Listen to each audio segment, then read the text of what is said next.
with like, I think AnandTech did like a battery testing benchmark where the ROG Phone 3 was number one. A close second was the trusty V60 here. And to give you guys a picture as to what that means and why that's so impressive, the ROG Phone 3 has a 144 hertz 1080p display with a 6,000 milliamp hour battery. The V60 has a 1080p 60 hertz display with a 5,000 milliamp hour battery. So this goes to show you that 120 hertz is indeed a battery hog or high refresh rate in general.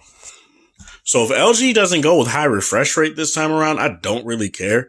If their focus is going to be, we just want to give you big battery life, do that. Or hell, if you're going to do that, give us a 6,000 milliamp hour battery with 120 hertz. And to beat Samsung, make it a full 120 hertz. And we'll see how that goes. And way down the list, one was the ROG Phone 3, 2 was the V60, 3 was the OnePlus 8, and down the list, I think in like 5th, 6th place was the S21 Ultra. And to me, for their whole fervor about, oh, we're doing this to save battery life, variable refresh rate, quad HD, all that crap, right? If it doesn't, if the battery is not that, if the battery, one, isn't as good as the V60, or two, better than the V60, it probably wasn't going to be better. Still a 5,000 milliamp hour battery. They'll probably need to go up to 6,000 to even make it better. Then what is the entire point? Like, we're getting worse battery life, worse charging, no SD card support. I know a lot of people don't care about SD cards no more since Samsung decided to take it out. Removable batteries, whatever. Like, I've stopped caring about that a long time ago, but no sort of like advanced battery management that, say, a Sony phone does or something like that, which I feel all flagship phones should have.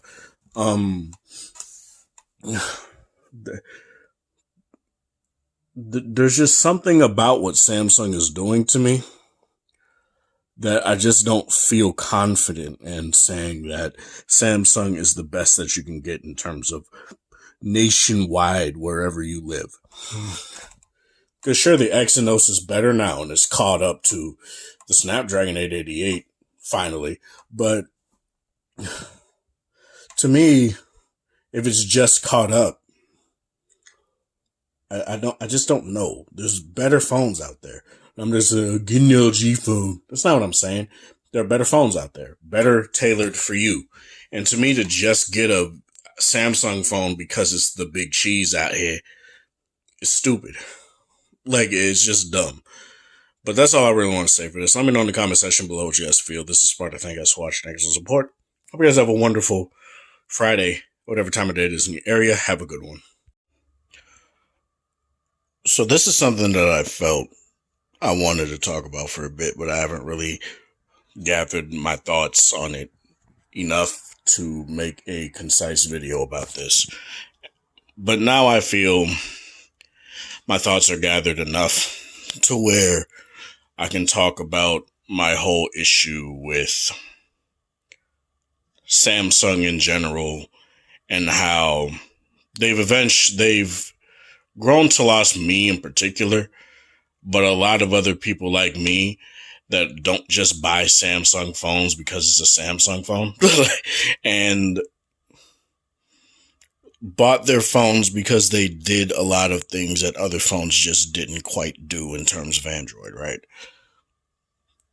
I mean, in terms of Android phones that are widely available, especially in the US, not like Huawei phones, which I really do want to mess with, Xiaomi phones or Oppo phones, but I guess with Oppo, you can just get a OnePlus phone and you'll know most of what that phone would have to offer from Oppo, but just whatever. In terms of this, why's my skin so red? In terms of this,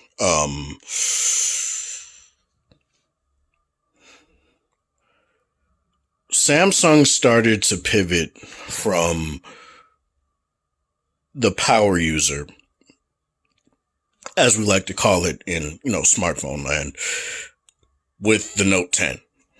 This phone right here. Not the Note 10 Plus necessarily, but the Note 10. Now, what did the Note 10 lose over what the Note 10 Plus or even the Note 10 Plus 5G offered? A smaller battery. This has a 3,500 milliamp hour battery, which compared to the LG G8, which Samsung is using LG batteries in their phones now, and this is one of the phones that had it, is like 100 milliamp hours less. Not that big of a deal, but it's just something I want to point out. You lost your Z camera and depth sensor and stuff like that on the back, so those cute little AR portraits that that I don't personally care for, but you can get on the Note 10 Plus, you got on here as well. Both started at 256 gigs of internal storage. This only had a 256 gig option, and you didn't have micro SD card support on here. I will say that with using this phone over time, and obviously I can't use it anymore because the wireless charging pad in the phone is loose. So I got to go and get it fixed before I could even mess with it again on a level that makes sense without having it constantly plugged in. I never filled the storage up. 256 gigs, I feel, should be the base storage, period. But it's just something that you just didn't see. You just don't see now anyway. Like the iPhone 12 Pros start at 128 gigs. The V60, though it does have a 256 gig, 12 gigabyte variant, has, with UFS 3.1, starts at 128 gig, and you only got 128 gig in the States, which to me is totally fine, especially since you have micro SD card support. But just something I want to bring up, the S20 FE, which is a phone I do have, my girlfriend's just using it, starts at 128 gigs, 6 gigabytes of RAM. To me, that's paltry, though I don't really have any sort of issues with performance. It should have at least had 8 gigabytes of RAM, because I feel that Samsung phones in particular are very RAM intensive. So starting at 8 would have been the baseline for me, where I feel it just was really good and how it should have been. And what was really weird is that the S10 Plus that came out before the Note 10 and the Note 10 Plus had a 1 terabyte of storage, 12 gigabyte of RAM version. And you didn't see that with the Notes. You didn't see it at all. Not even with the Plus, I don't think. The Note 10 Plus. And it was very odd because you would think they would at least offer that. But I guess either because people didn't buy it as much, which is kind of the theme that you see with Apple, where nobody bought the 12 mini. So they're basically going to discontinue it now, which does suck. Because I feel the 12 mini did get a bad rap. The battery life on the 12 mini was very good for me. You got 8 hours of screen on time watching videos, but I do understand where people are like, why would you watch videos on that small screen? It's a small phone. It's a small phone, but it's also a powerhouse phone. So I guess if you wanted a small phone that could do a lot of stuff, very efficiently and fast, that was the phone for you. Again, I wasn't able to use it on 5G because Google Fi didn't have 5G for iPhones at the time. I still don't know if they do, but we'll see if I ever get a 12 or even the 13 this year. So it was very weird that they didn't have 1 terabyte of storage going into the S20s and going into the Note 20s. Because they basically just had it for that one phone. Well, not this phone, that one phone, which was the S10 Plus. And it still had micro SD card support. And it was just like, they took away stuff that people did indeed like. And for those people that really wanted to drive their phone hard, 1 terabyte of storage to me is very good. And the Snapdragon 855 that's in the it's in the S10s and Note 10s are still very good chips. Like, I don't understand this. Oh, it's not a Snapdragon 865, so it's not gonna be as good. I'm gonna tell you this, as someone that still uses Snapdragon 855 phones alongside, say, my V60 and S20 FE, the 855 is still a very capable chip. Most people aren't maxing out this chipset at all. So to act as if having an 865 is going to give you that much benefit with stuff, it just isn't. And I'm going to go into that more in a different video where I talk about people ragging on the Snapdragon 765 and phones having that but being $700. I will get into that in a different video. But for this one,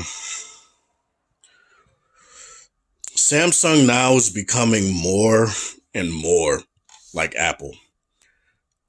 You would say this did start with the Galaxy S6, where they got away with removable batteries. They went away first with the micro SD card, but then they brought it back with the S7 and had it until the S20s and Note 20s. It just sucks because when getting the S20 FE, it made me realize what exactly Samsung was going to do with the S21. I didn't think it was going to happen with the S21 Plus. I just thought it was going to happen with the S21, where a plastic back, which to me personally, I don't care. I really don't. Because the phone is like $700, so whatever. A plastic back. It's a very nice quality plastic back, but it's plastic back no less for those who care. No micro SD card expansion whatsoever. The S20 FE has issues with micro SD cards where you can't save raw photos initially to the SD card. You have to move them over after the fact. And same with the regular JPEGs that you take alongside the RAWs. 4K 60 frames per second footage cannot be stored on the SD card by default. Save to the SD card, you have to move it over after the fact, which again is not that big of a deal. All you gotta do is move it over, and it's quite quick to do it. But the problem is that the V60, V50, V40, V30, V20, V10 was able to save these high quality photos, these high quality images, no problem, straight to the SD card. G8, G7, G6, G5, G4, G3, G2 didn't have an SD card. So G3 was able to save these videos high quality without having to move them over after the fact. So to give Samsung an excuse for this would be stupid, because you're paying $1,000 for a phone. Well, in this case, $700, $800, which is still a lot of money. I don't see why people are like, oh, it's just $700, $800. Like, no, $700 to $800 is still quite a bit of money. Especially if you look at what you may want to get instead, like say a PlayStation 5 or a different phone, or you can get 2-3 phones for the price of that and do multiple things with them. Samsung is moving more in this Apple direction. And to me, I feel this is just not cool at all. Now, obviously, me saying this shit is not going to make Samsung be like, you know, we heard you out. We've come to our senses and we're going to stop this, man. No, they're not going to do that. They're still going to go down this route because they'd rather than having micro SD cards that are like $50 for 512 gigabytes of storage, they would rather charge you an extra $50 on your phone purchase and make you buy 512 gigabytes of internal storage instead. So that's something there. They're not taking the charging adapter out of the box because, oh, it's more ecologically friendly, man. It's because they'd rather nickel and dime you. And you could say, oh, but you could add it to your cart with the free credit that they give you. That's not the point, though. If their entire reason for doing this is it's more ecologically friendly, why would I get a whole nother box, whether it be big or small, that has a separate charging brick in it just so I can charge the phone. Now, I'm not hurting for chargers. I have the 25-watt charger that came with my V60, and since the S21 Ultra only has 25-watt charging capabilities, as opposed to the S20 Ultra, which had 45-watt charging capabilities, I'm not going to be hurting for a charger. But the point is, you're spending $1,400 for a phone, right? You should get these things. And if you want to be so ecologically friendly, you don't even put anything around the charger except for like a plastic shield, or not plastic, but a plastic shield around it that you have to, or tape or whatever, and you got to take it off that way. Take out the books, the manuals, all that stuff that nobody reads. To me, that's way more ecologically, I keep saying same thing, ecologically sound than the other thing, which is taking the charger out of the box. I'm looking at you too, Apple. Or at least give the option to get the phone with the charger or get the phone without the charger. That's something that you should do. Not this weird, you don't get a choice crap. Like, it just doesn't make sense. Then, the kicker to me is that the S21 Ultra, newsflash, is not going to be that much greater than the S20 Ultra. It may have quad HD 120 hertz, but it's a variable 120. It's a variable 120 hertz, so it's not completely 120 hertz all the time. You get that laser autofocus, but looking at how people have been using the Note 20 Ultra, and its laser autofocus is just not that great. I don't really see, and this is something I'm going to test. I don't really think it's going to be that much of a solution for those who want to use that, right? This may be the death of the Note, which is another thing. No more smaller stylus inside of a phone, which to me personally, I would rather just have the option and get more battery life. And that's another thing I'm going to talk about is battery life. I'd rather have the option to get an S Pen and then get more battery life out of the phone than anything else. And to me, not having an S Pen within the phone doesn't really matter to me, but to those who care, it does suck.